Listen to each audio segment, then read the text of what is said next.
programa Cidade Real tem algumas tradições, entre elas, dedicar todas as edições do mês de outubro tratando daquele tema que por mais vezes foi analisado e abordado no programa Cidade Real, a educação. E desta forma, pretendemos prestar uma homenagem simbólica a todos os bravos servidores da educação, quer seja municipal, estadual ou mesmo federal, entendendo, sobretudo, que é a única alternativa que nos resta para promover as indispensáveis e inadiáveis mudanças que precisamos. Somente e tão somente pela educação conseguiremos alcançar esta, por enquanto, dita utopia, que sobe os palanques em épocas eleitorais, juntamente com saúde, segurança e mobilidade, mas no dia seguinte ao pleito já se trata de um assunto superado e desatualizado. Mas é preciso continuarmos tratando deste tema permanentemente. E conforme ele disse, neste mês de outubro, estaremos entrevistando secretários municipais de educação, que ocuparam o honroso cargo, como também teremos a ilustre presença da professora Caroline Klein, atual secretária municipal de educação, na edição da próxima segunda-feira. Vale você assistir atentamente, analisar, comparar e formar a sua opinião. Entretanto, também face ao conhecimento da política friburguense que o nosso ilustríssimo convidado possui, também abordaremos aspectos relacionados à movimentação que começa a se observar no tabuleiro eleitoral, buscando, evidentemente, já criar um cenário para as eleições ditas gerais em outubro do próximo ano, mais precisamente daqui a 365 dias. Será uma entrevista sensacional, muito solicitada pela nossa maciça e expressiva audiência, até porque, quando aqui comparece a raposa felpuda da política friburguense, e aí você já sabe de quem se trata, nos proporciona picos de audiência. Aqui, Zuri Maurer, na edição de número 915 do programa Cidade Real, com operação técnica sem dor da criativa e competente Luana Nogueira, neste dia 6 de outubro de 2025.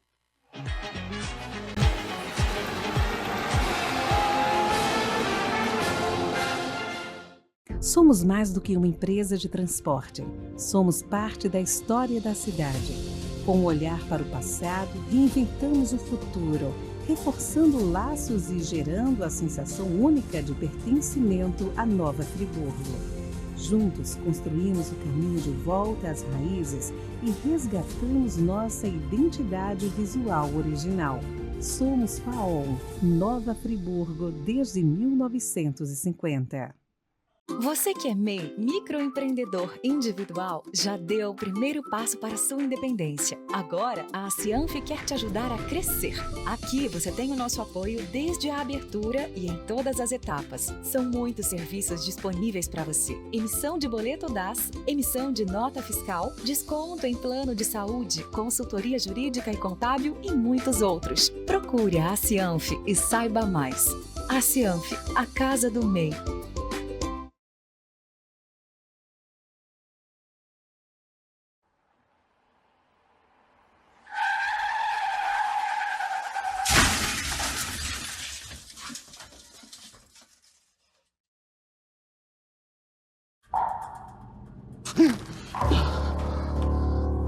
isso? O que tá acontecendo? Calma, meu filho. Você morreu, velho? Morri. Como assim morri? Eu tava indo trabalhar. Celular, né? Que nem eu. Sempre com pressa, né? Eu tava atrasado, eu precisava... Pai? Onde a gente tá, pai? Nunca dirija usando o celular. Viva o trânsito com educação e respeito.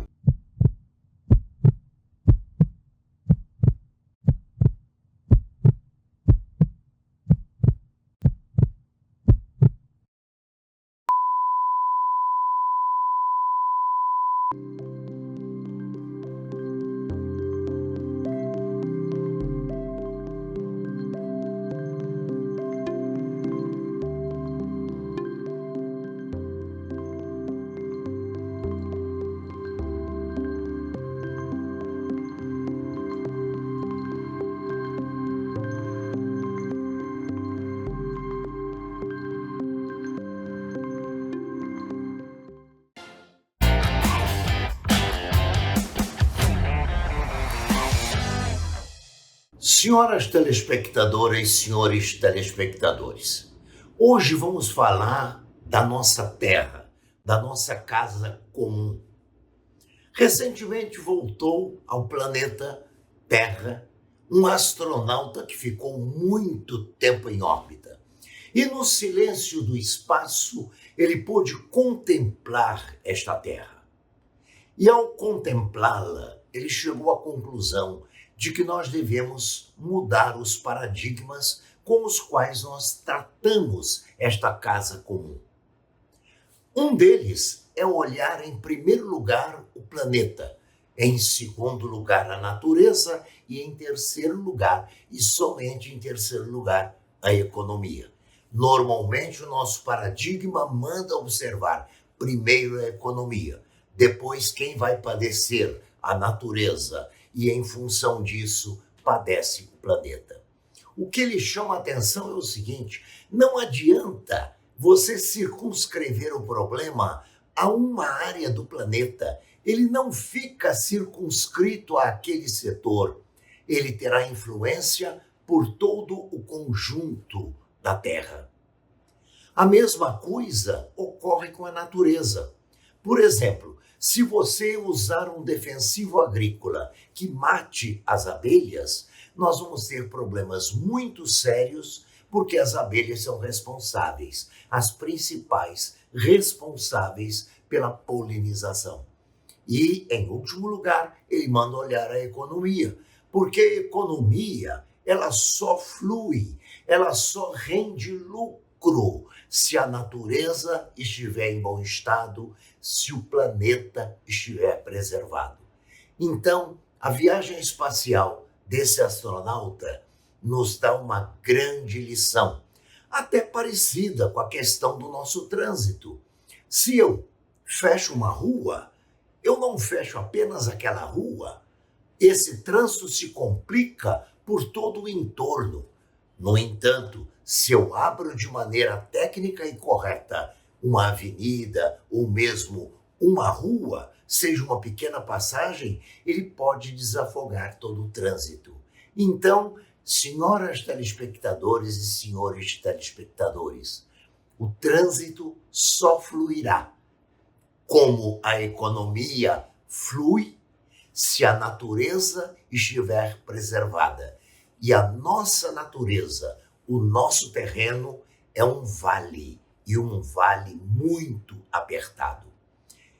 A economia e o trânsito só vão fluir se todo o conjunto do planeta, no caso, a nossa cidade, tiver este problema equacionado como um todo, não como um bairro, não como uma região central, mas como toda a cidade.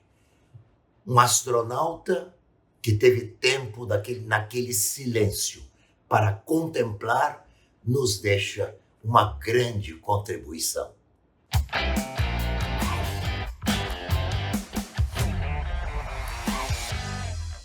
O quadro Opinião, conforme já é do seu conhecimento, tem a autoria intelectual do professor, escritor, conferencista, doutor em educação, ex-secretário municipal de educação e meu eterno mestre Hamilton Werneck, que aqui, semanalmente, desfila o seu talento lhe oferecendo o contraditório, que incomoda, mas é necessário e democrático. E desta feita, professor Hamilton Werneck aborda um tema extremamente relevante que abordamos em todas as edições do mês passado, entrevistando especialistas e autoridades civis e militares para entendermos este cenário de imobilidade urbana que a nossa cidade convive diariamente, com reflexos extremamente fatais e cruéis no que se refere à violência no trânsito, que está assumindo já há muito tempo índices e estatísticas alarmantes, preocupantes e inexplicáveis. E desta forma, temos que nos indignar diante deste cenário, não permitindo que tome proporções cada vez mais incontroláveis. Desacelere, seu bem maior é a vida. Isto posto, queremos saudar, agradecer e anunciar efusivamente a presença do nosso ilustríssimo convidado, para quem sempre estica o tapete vermelho a partir da entrada do Espaço ARP. Seja muito bem-vindo, caríssimo companheiro, fraterno amigo, professor, escritor e ex-secretário municipal de educação, Jorge Carvalho. É um prazer tê-lo conosco. Prazer é meu, grande amigo Zuri, retornar a essa casa importante na comunicação, aí completando 25 anos, né, a TV Zoom, né? 25 anos de atividades ininterruptas. Muito importante no meio de comunicação de Nova Friburgo. Agradeço o convite, a forma como você sempre me recebe, de uma maneira carinhosa e dentro da nossa amizade que vem de longo tempo. Sem né? dúvida. E eu quero começar, antes de você me perguntar alguma coisa, eu quero começar aqui o mês da educação, o mês do professor, e eu quero fazer a minha homenagem a esse exemplo de educador que acaba de falar, professor Hamilton Werneck. Professor Hamilton Werneck é uma das maiores autoridades no assunto no Brasil. Professor Hamilton Werneck tem dezenas de livros publicados. 30 livros. Não é? É palestrante pelo Brasil todo. Foi, dentro do que você falou do currículo dele, faltou dizer que ele foi membro do Conselho Estadual de Educação na década de 80, me parece que no governo Moreira Franco. Então o professor tem uma história, tem competência. Eu só não vejo, tirando o tempo em que ele ocupou a titularidade da educação aqui em Nova Friburgo, no segundo governo do prefeito Paulo Azevedo, eu não vejo a valorização dessa competência toda no nosso meio. Eu não vejo, por exemplo, o professor fazer uma palestra, o professor Hamilton Werneck fazer uma palestra, um seminário, dentro da própria Secretaria Municipal de Educação, a convite do governo. Ou até mesmo a abertura do ano letivo. Exatamente. Não tem explicação isso. É uma coisa que Nova Friburgo tem isso em determinados setores, não valorizar aquilo que você tem de bom, e nós conversávamos sobre isso na última final do mês passado, né? Final do mês passado, conversávamos sobre isso num bate-papo informal. Então, esse mês de outubro, mês do professor, eu deixo aqui o meu abraço ao meu amigo de muitos anos, de gerações, né? Professor Hamilton Werneck. Você representa a categoria. Ele pode ser qualificado como prata da casa. E eu tive a honra de propor o título de cidadão friburguense para o professor Hamilton Werneck no meu primeiro mandato como vereador. Merecidíssimo. Transmitirei os seus elogios ao professor, que sempre também nos prestigia com a sua valiosa audiência.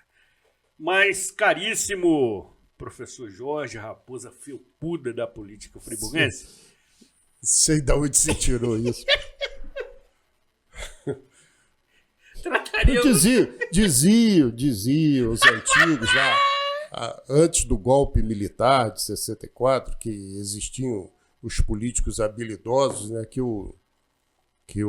olha só, olha onde você está me colocando, que o Tancredo Neves, que era deputado federal na época, tinha sido ministro do Getúlio Vargas, e o Juscelino Kubitschek e outros políticos mineiros eram tratados como raposas da política. Exatamente. Então, olha onde você está me colocando. É analogia devida e merecida. Mas bem distante disso, dessas figuras, né? Bem distante. Nós queremos ouvi-lo também acerca do cenário político local, uma vez que você conhece bastidores e corredores.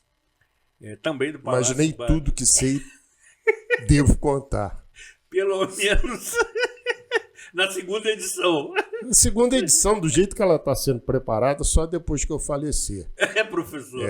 Para não causar problemas, tumultos e ações judiciais. Exatamente. Antes disso, porém, quero lhe ouvir atentamente, e evidente, nossa expressiva e maciça audiência, acerca do cenário da educação, e aí você fique absolutamente livre para tratá-lo no âmbito que você assim pretende. Mas quero compartilhar também com as nossas telespectadoras e telespectadores 2 índices que me chamam muito a atenção através de recente pesquisa feita. Primeira, pela Associação Nacional de Pesquisa de Financiamento em Educação, que revela que o governo federal precisaria aplicar 62 bilhões de reais para que a educação tivesse um padrão mínimo, uniforme e homogêneo em todo o território nacional.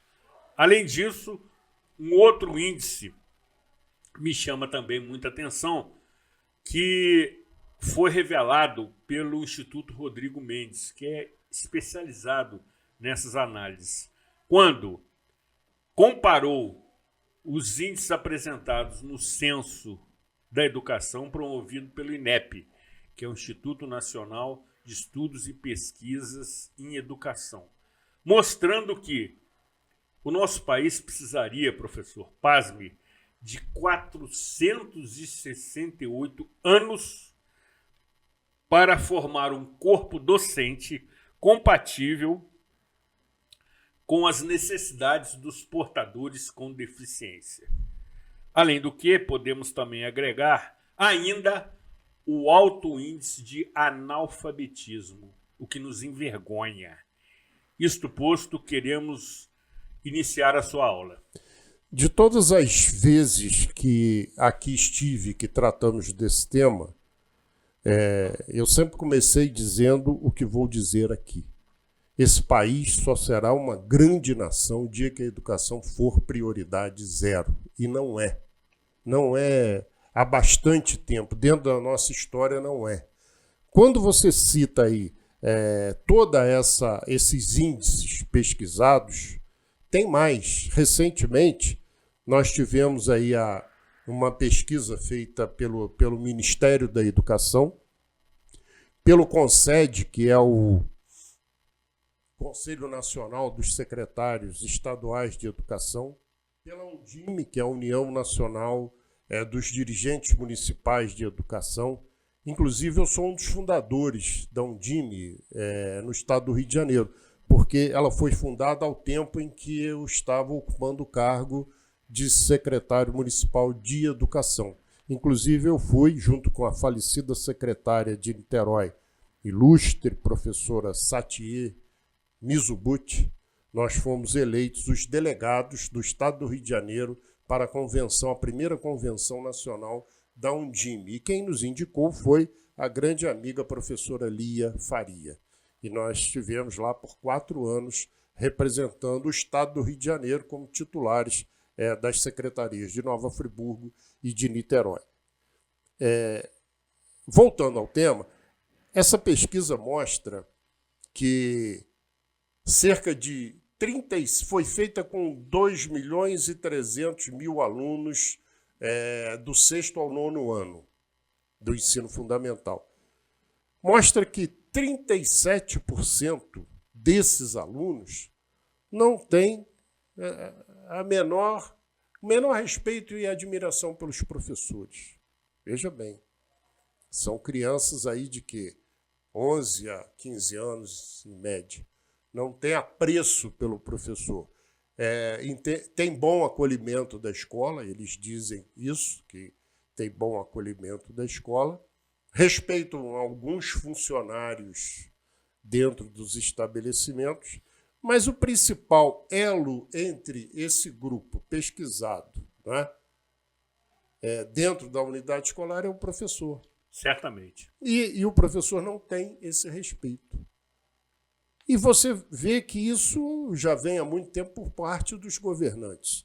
Porque, Zuri, se você não tiver um trabalho, uma prioridade dentro de quem vai executar, se não tiver um entrosamento entre o professor de sala de aula, a direção da escola e as secretarias, a coisa não vai funcionar. Eu falo isso aqui, muitos professores estão nos acompanhando. Certamente. Né? Você quer ver uma coisa? Quando você não tem uma equipe unida, do secretário ou da secretária até, como eles dizem hoje, o chão da escola, tem uma reunião na secretaria, acontece uma reunião na secretaria, os diretores vão. Só que os diretores, em grande parte, não são afinados com a direção central. Então, são traçadas metas.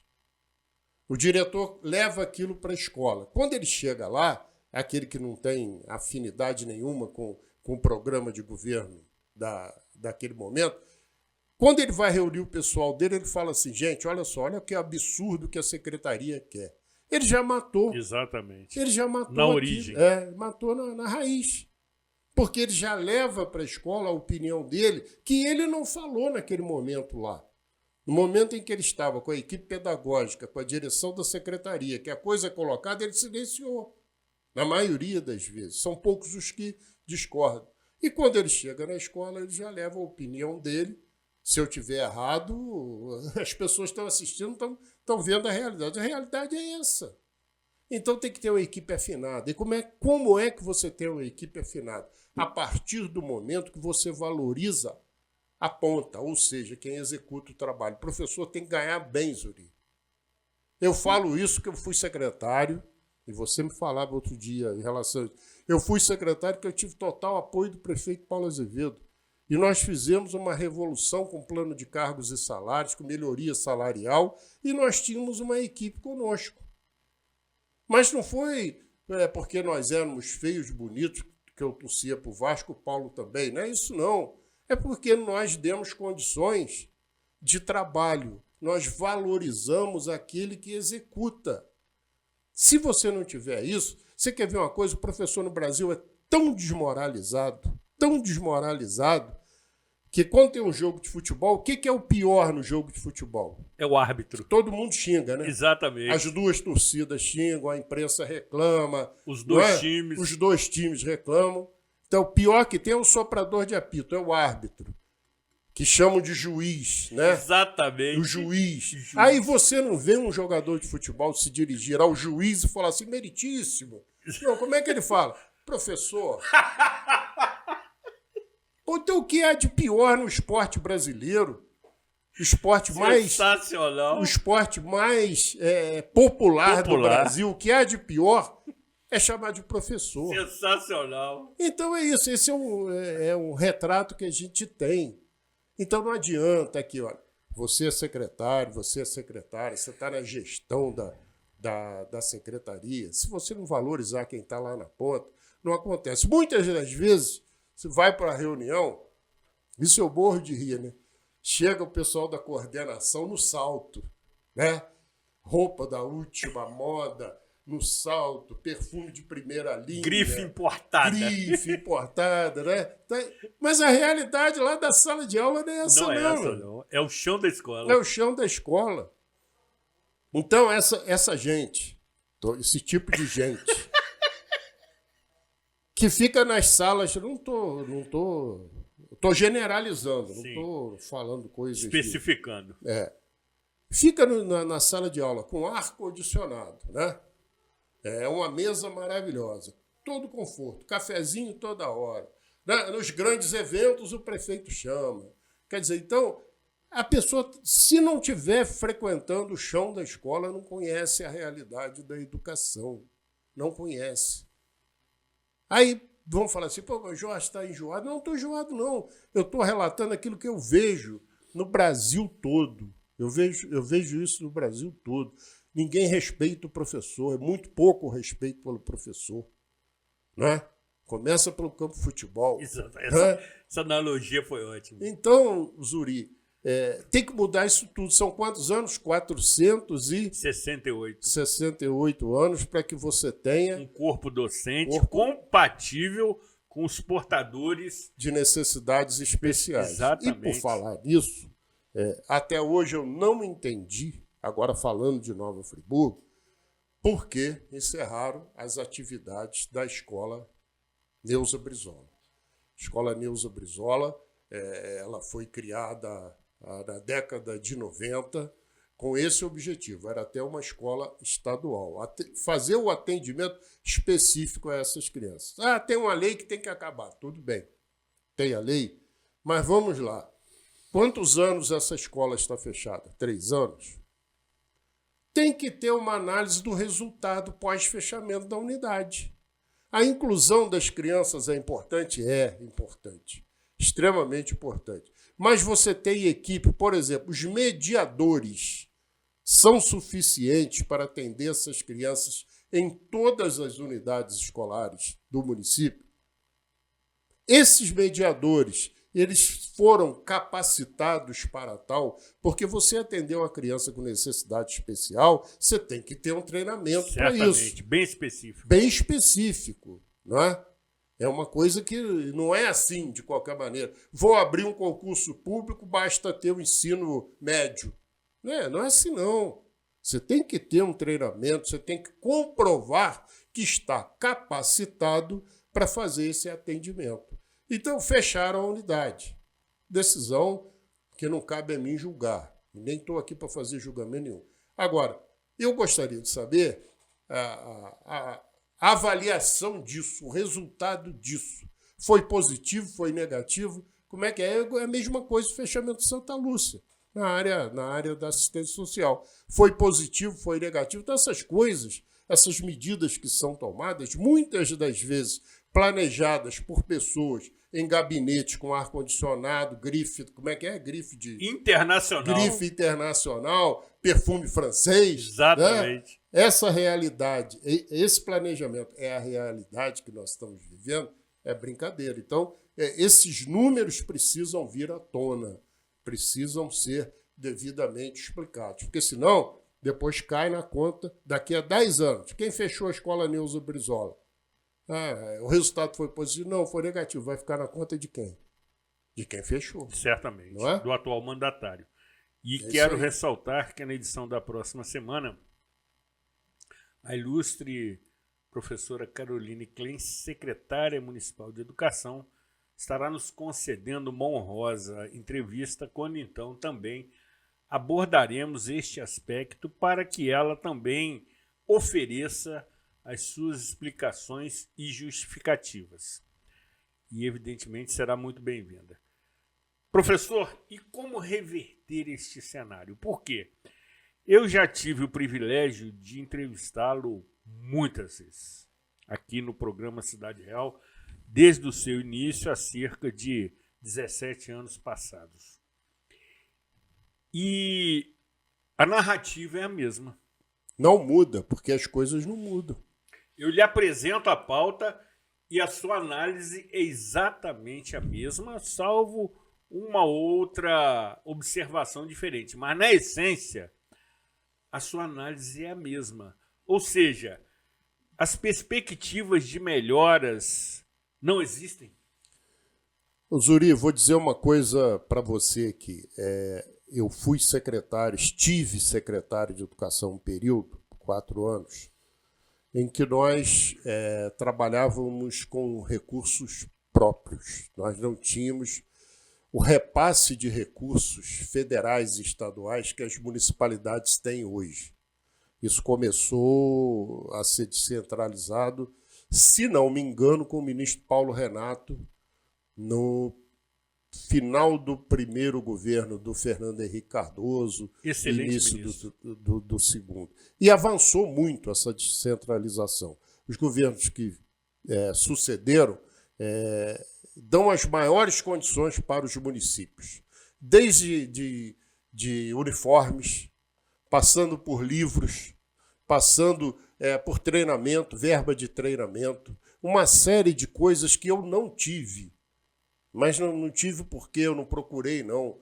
Não tive porque nós estávamos saindo de um período ditatorial, assumi a secretaria em 1989, nós não estávamos preparando para a primeira eleição pós-ditadura militar. Tem gente que não gosta que fala ditadura militar. Tem isso, professor. Período militar, para que não haja ofensa. Né? Mas eu, na minha opinião, é ditadura. Até porque lutei contra. Então, Zuri, naquele momento estava entrando em vigor a Constituição de 88, que começava a valorizar os municípios, porque as coisas acontecem no município. Você pode ter um presidente da República muito bem intencionado, mas a coisa acontece onde? Em Sobral, né? Em Nova Friburgo. Exatamente. Né? Como gostava de dizer o garotinho, varre e sai. Vai e sai. Não é? Exatamente. Então, as coisas acontecem. Os acontecimentos são nos municípios. Então, quando você começa a descentralizar, você tem que ter bons gestores. Porque não falta recurso. Não falta recurso para a educação. Isso eu te garanto. Não faltam. Não falta. Aquele tempo, o prefeito, Paulo Azevedo, teve que... A Constituição já dizia 25% do orçamento, mas para fazer tudo aquilo que nós tínhamos que fazer e que prometemos em praça pública, nós tivemos que usar 50% do orçamento. Porque era prioridade. Hoje, chega ao final do ano, várias prefeituras têm dificuldade de atingir os 25%, Zuri. Aí começa a fazer o quê? Comprar prédio. Compraram um prédio aí lá em Rio Bonito, desapropriaram lá uma pousada chamada Cabritinha Vadia. Lá em Rio Bonito do Lumiar. Sim. É sério, o nome é esse. Vai lá ver quantos alunos tem. Não tem 50. A última informação que eu tive. Não tem 50 alunos. Mas por quê? Você não pode fechar o ano sem atingir a meta de 25%. Isso não vem desse governo, não. Governos anteriores compraram prédios aí que você cai para trás de ver, para colocar creche, casas sem as menores Estão fechadas, condições. inclusive. Algumas fechadas. Então, o que você observa? Não falta orçamento, não falta recurso. Falta o quê? Falta gestão. Como é que eu vou administrar a educação? Eu não posso administrar a educação, por exemplo, com o Colégio Odete Pena Muniz, que era o principal da rede, fechado há 6 anos. Não foi esse governo que fechou, não. Mas esse governo também não reabriu. Não é? Então, que planejamento é esse? Você quer ver outra coisa que me chama a atenção? Que lhe incomoda. Me incomoda.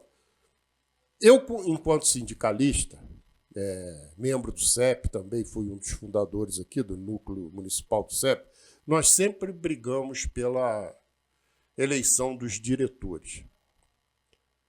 E aí vão falar assim, mas você foi secretário e não fez a eleição. Não fiz naquele momento, porque naquele momento eu não tinha que ter divisão, eu tinha que ter união, porque eles, os profissionais, estavam preparando o plano de cargos e salários. Aí se eu boto uma eleição dentro de uma escola, começa a divergência.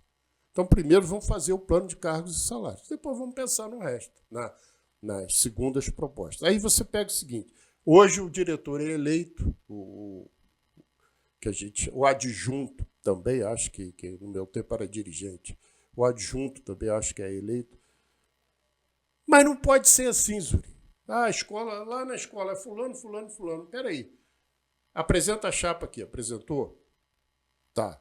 São esses 3? São. Traz para uma entrevista. Não sei se está funcionando assim. Se tiver, parabéns à Secretaria de Educação. Chama os 3 aqui para conversar, para tomarem ciência do planejamento da Secretaria de Educação, das metas a serem cumpridas. Porque depois que eles forem eleitos, tomarem posse, não vão dizer que não sabia que tinha que fazer aquilo. Seria o mínimo. Tomara que esteja sendo feito assim. Porque senão desassocia a parte que executa da parte que planeja. E tem outra coisa, foi eleito, nomeado, tomou posse, está dirigindo a unidade escolar, tem que ter avaliação constante. Ah, mas eu fui eleito. Não é. O vereador, quando é eleito, sai da linha, caça o mandato dele. Sem né? dúvida. Não é verdade? O prefeito é a mesma coisa. Ah, eu fui eleito. O fato de ser eleito não te garante o exercício pleno até o final do período. Você tem que dar resultado. Você não foi eleito presidente de associação de moradores. Até que se fosse, seria cobrado.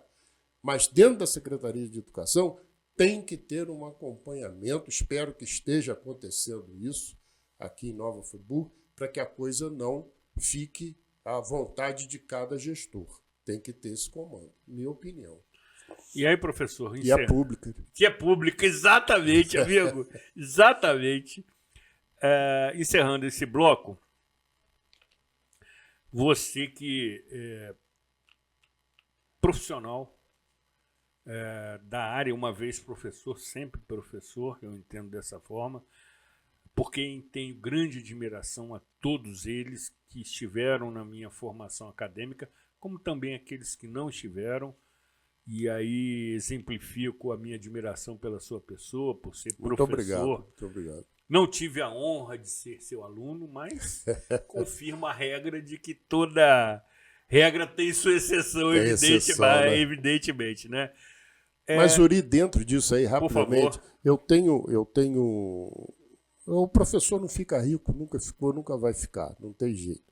Mas o retorno que eu tenho da maioria dos meus alunos, não vou dizer todos, porque a unanimidade, como dizia Nelson Rodrigues, é burra. Exatamente. Né? Mas o retorno que eu tenho dos meus alunos, de carinho, de amizade, de respeito, é a maior gratificação pelo exercício. Recompensa. É a recompensa. Eu tenho certeza disso. Como também a sua recompensa, professor.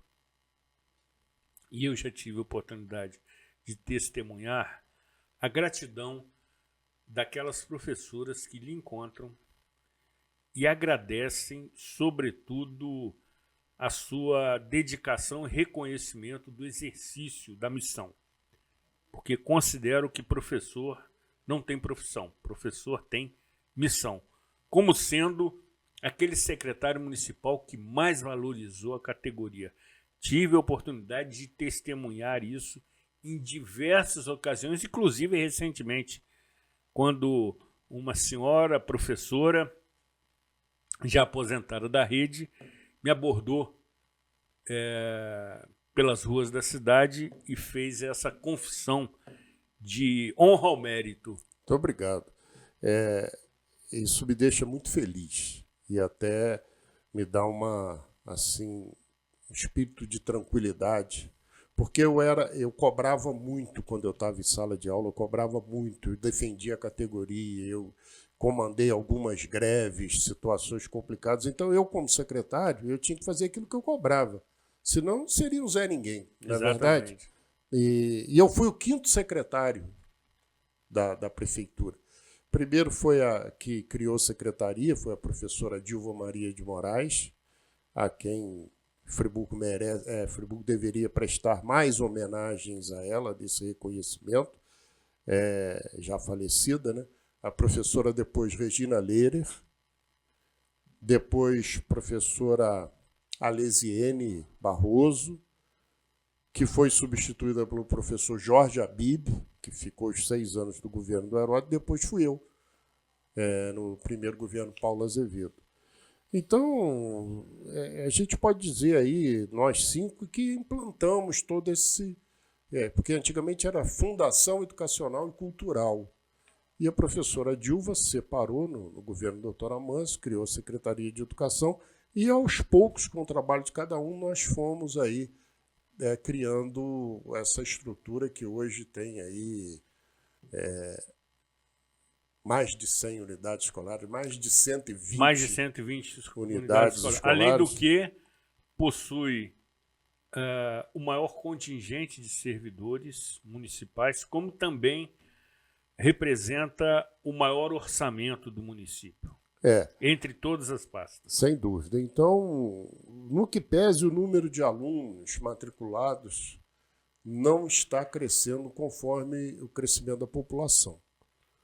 Não sei porquê, mas eu peguei a secretaria com 6.800 alunos. Quando eu saí, eu deixei 13.000 alunos matriculados, em 1992. Lá são passados 33 anos. 3 anos, ou seja, o dobro. Então, nós temos hoje aí, a última estatística que eu vi, em torno de 17.000 alunos. É pouco perto sem dúvida, do crescimento que houve. Não sei quais são os motivos, mas isso deveria também ser analisado. E será analisado no item de pauta evasão escolar, que conversaremos com a ilustre secretária municipal na edição da próxima semana. Depois do intervalo, retornaremos tratando de outro item de pauta que o professor Jorge Carvalho, também conhecido pelo epíteto de raposa felpuda da política friburguense, desenvolve com amplo conhecimento. Embora ele já tenha me revelado nas nossas conversas que ele está ficando muito impaciente e já nos avisa que em determinada viagem que ele faça para alguma cidade vizinha, corremos o risco de não tê-lo de volta. Porque ele está absolutamente revoltado com o que ele está vendo e o que você vai assistir daqui a pouco, quando o ilustríssimo amigo professor Jorge Carvalho irá se manifestar. Não saia desta sala de aula, faremos um breve recreio e retornamos depois do intervalo.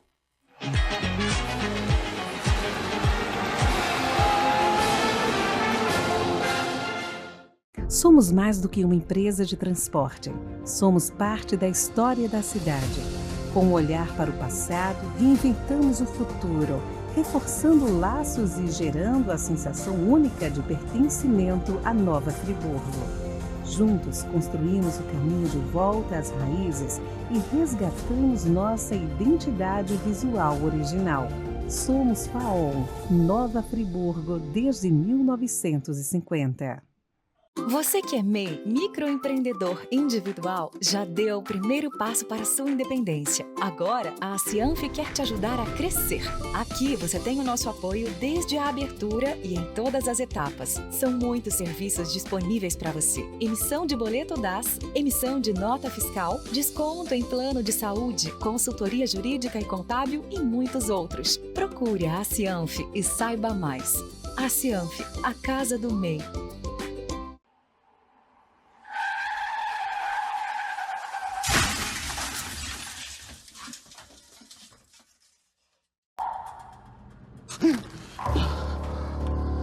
O que é isso? O que está acontecendo?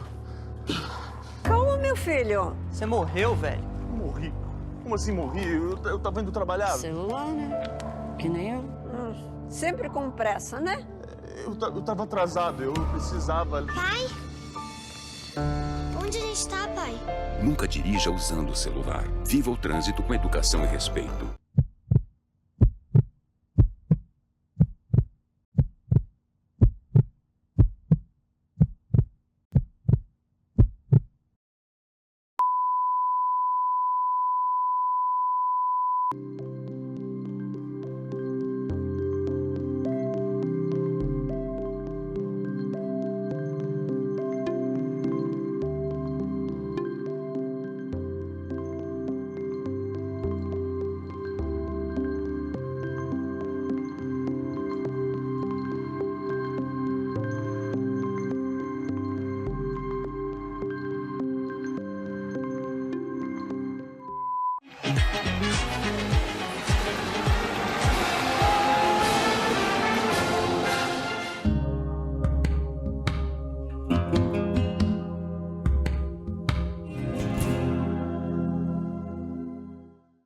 percebeu que aprender não é só questão de inteligência?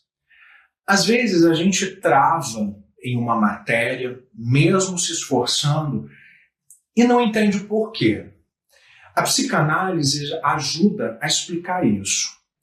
O nosso inconsciente tem tudo a ver com o jeito que a gente aprende. O inconsciente funciona como um banco de memórias e banco de emoções escondidas. Ali ficam guardados medos, desejos, experiências boas e ruins, e tudo isso pode influenciar a forma como a gente estuda. Por exemplo, um aluno pode odiar matemática porque lá atrás alguém riu de um erro dele em sala de aula. Mesmo sem se lembrar desse episódio, aquela experiência ficou marcada e atrapalha até hoje. Já outro pode amar literatura porque encontra nos livros uma maneira de expressar sentimentos e se sentir mais livre. Isso mostra que aprender não é só decoração de conteúdo. Aprender tem a ver com desejo. E o desejo, como a psicanálise nos ensina, nasce justamente do inconsciente. Por isso, quando falamos de educação, não basta pensar em técnicas ou métodos de ensino. É preciso lembrar que cada estudante traz uma história única, uma história feita de emoções, de experiências que influenciam o seu jeito de aprender. No fundo, aprender é também um processo afetivo.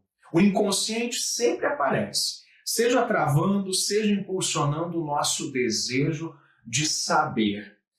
E no fim das contas, falar sobre educação inconsciente é também falar sobre algo que todos nós precisamos cuidar: nossa saúde mental.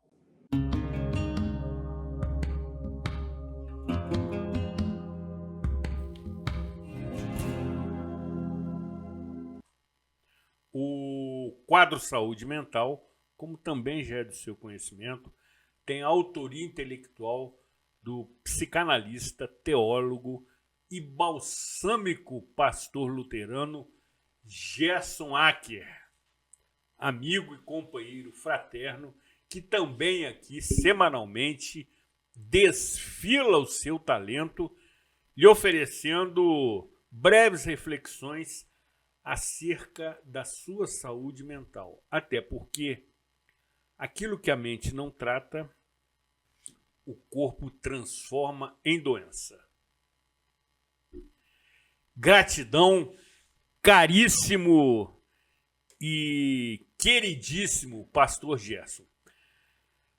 Professor Jorge, já começamos a caminhar para os estertores do tempo, o que é um termo que eu utilizo muito, mas ainda queremos ouvi-lo por alguns minutos acerca... Como diziam os velhos locutores esportivos. Né? Exatamente, por algum tempo, acerca da movimentação inicial da composição do cenário político local para as eleições de outubro de 2026. Evidentemente, sabemos que são eleições estaduais e federais, uma vez que a eleição municipal aconteceu em 2024, também conhecido como ano passado.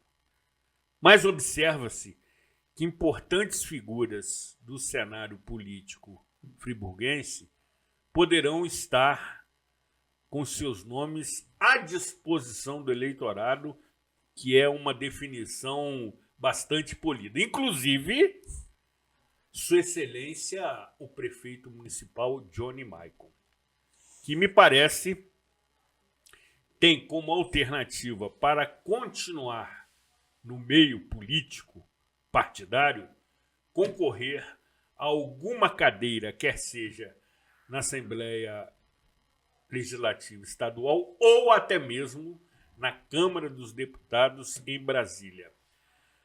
Quais são as informações de bastidores e corredores que você pode compartilhar conosco? Bom, Zuria, as notícias que estão circulando dão conta da intenção de Sua Excelência, o prefeito reeleito, de concorrer a uma cadeira que ele não definiu ainda que se seria a Assembleia Legislativa do Estado do Rio de Janeiro ou a Câmara Federal. No entanto, existe esse posicionamento. Eu vejo que nos últimos dias, nos últimos meses, eu vi uma puxada de freio de mão na movimentação dele pelo município. Ele era mais presente assim que começou o segundo governo, a segunda fase dele, ele estava mais presente do que está agora. Pode ser uma estratégia, porque ele é muito bem orientado nessa questão de movimentação, principalmente nas redes sociais. Exatamente. Ele tem isso, tem que tirar o chapéu para ele. Ele sabe usar isso aí, né? Ele sabe se movimentar nesse terreno, que eu, por exemplo, não sei. Não tenho a mínima habilidade para isso. Professor, somos analógicos. Exatamente, né? Eu sou do tempo da vacina obrigatória, né? Eu só entrava no colégio com a carteira de vacinação. Não é? Tinha isso. Tinha isso. Eu sou desse tempo. Ele não, já é do tempo moderno e sabe movimentar bem dentro desse gramado aí, que não precisa jogar de trava alta, né? Exatamente. Ele passeia nesse gramado. Não sei se é estratégia ou não sei se ele está reavaliando uma posição que já estava caminhando pela cidade. Se você me perguntar, e você não perguntou, mas eu vou falar... Aqui você pode tudo, exceto acender esse charuto que está sobre a mesa. Mas ele que aguarde. Depois de um licoroso... Sensacional, combina. Se você é convidado para o licoroso. Agora eu estou liberado. Opa! Agora o médico me liberou. Aguardo ansiosamente pelo convite. Depois da ablação eu estou liberado. Aí o que acontece? Analisando o quadro, voltando aqui ao assunto que você levantou. Analisando o quadro, a situação, o partido que ele está, a não ser que ele mude de partido, ele pode mudar porque o mandato é dele. Ele não tem que pedir autorização a ninguém. Dentro da capilaridade que o PL tem hoje, nessa polarização rasteira e absurda da política brasileira, que eu classifico dessa maneira, essa polarização é ridícula, rasteira e absurda, né? Porque está polarizado de uma maneira que não... É minha opinião, né? Que é público. Eu, no lugar dele, nesse quadro que está aí, aguardaria mais um pouco para definir entre legislativo estadual e legislativo federal. Há alguns meses atrás, eu cheguei a conversar com uma raposa felpuda do PL, lá no Rio de Janeiro, Sim. Meu amigo de muitos anos, e ele concordou com a minha análise. Eu falei, olha, hoje, se eu estivesse no lugar do prefeito reeleito, eu seria candidato a deputado federal. Por quê? Naquela época, início do ano. Por quê? Você tem 4 ou 5 puxadores de legendas de mais de 150 mil votos dentro do PL, ou tinha naquele momento, né? Normalmente, esse partido puxador vai de 13 a 15 deputados federais. Aí você vem caindo a votação. A legenda está lá em cima, mas você vem caindo. O 12º, 13º vai entrar com 45 mil, 50 mil votos. Que não é difícil para ele. Não seria difícil naquele momento, né? Não seria. Depois nós tivemos os episódios todos aí, que o povo foi para a rua com esse negócio que a Câmara votou de blindagem, né? Exato. Tudo isso que o Ulisses Guimarães dizia que Ulisses Guimarães, sempre eu tenho que falar nele. Referência. Ele dizia o seguinte: o que mais assusta a político safado é o povo na rua. É o povo na rua, exatamente. Não é? Exatamente. Então, o que acontece? Tudo isso pode ter mudado um pouco essa questão da polarização aí, que daria ao PL essa condição de fazer de 13 a 15 deputados federais numa quantidade de 45, porque o Estado do Rio de Janeiro tem 45 vagas na Câmara dos Deputados. Federal. Exatamente. Então, essa era a projeção. Não sei hoje, tudo isso precisa ser estudado. Então, quem sou eu para dar conselho, né? Quem sou eu? Mas estou fazendo análise. Você está fazendo uma análise. Eu, exatamente. Na posição dele hoje, aguardaria mais um pouco. Depois do Natal, do Ano Novo, fazer uma pesquisa dentro de todos os cenários possíveis. Entendo, mesmo com tudo isso, entendo que a bancada de sustentação do governo dele, que não é mais uma bancada alugada, né? Na maioria dos vereadores que estão ali, são vereadores que caminharam com ele exatamente. Na campanha. Exatamente. A gestão passada era uma bancada alugada, agora não. Mas a maioria desses vereadores tem compromissos com deputados estaduais, principalmente deputados estaduais. Todos eles. Como é que ficariam esses vereadores numa eventual candidatura do prefeito reeleito à Assembleia Legislativa? Seria difícil para eles. Seria uma concorrência, não é? Bem mais acirrada. Porque eles não podem cuspir de onde eles conseguiram toda a sustentação para serem reeleitos e até eleitos. Essa situação não existe muito no cenário federal. São poucos aqueles que têm compromissos firmados com deputado de mandato, não é? E com futuros candidatos com ligações dentro, principalmente do governo do Estado. Então, esse é o cenário. Esse é o cenário de momento. De momento.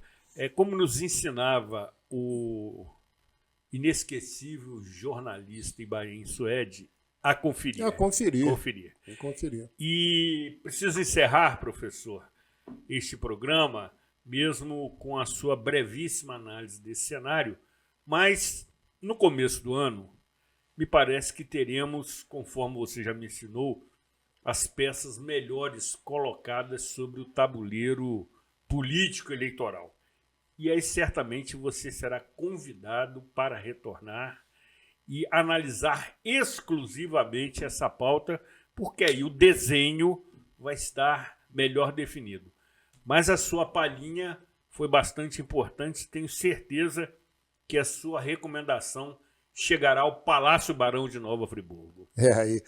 Aí é outra coisa, né? É outra situação, é outra análise, que eles podem pensar de outra forma, mas eu quero deixar claro que eu não tenho mais vínculo político com ninguém, inclusive estou desfiliando do partido em que eu estava afiliado. Partido Cidadania. Cidadania, estou me afastando, não tenho mais vínculo político nenhum, não sou candidato a nada, não quero participar de direção de partido nenhum. Eu quero sentar na arquibancada, mas não quero chamar o juiz de professor, não. Tá bom? Sensacional, professor. Agradecemos a sua presença, a sua deferência e o seu carinho permanente comigo. Foi muito bom tê-lo conosco e tenho certeza que a nossa expressiva audiência também se sente bastante recompensada pelas suas oportunas observações. Deixo aqui o meu abraço aos demais professores que aqui estarão sentados, colocando suas opiniões, e dizer sempre que eu não discuto pessoas, jamais. Não discuto pessoas. Discuto ideias, analiso ideias ou a falta delas. Exatamente, não é? Você sempre disse isso. E é aquilo que você usa, né? O que nos une é o amor à Nova Friburgo. Você também já me ensinou em uma das suas aulas que tivemos oportunidade de frequentar. Precisamos encerrar definitivamente, entendemos que, mais uma vez, lhe oferecemos informação com opinião, para que você analise, compare e forme a sua própria opinião. Nas próximas edições, conversaremos com outros secretários municipais de educação. Fique bem, cuide-se bem e até a próxima edição.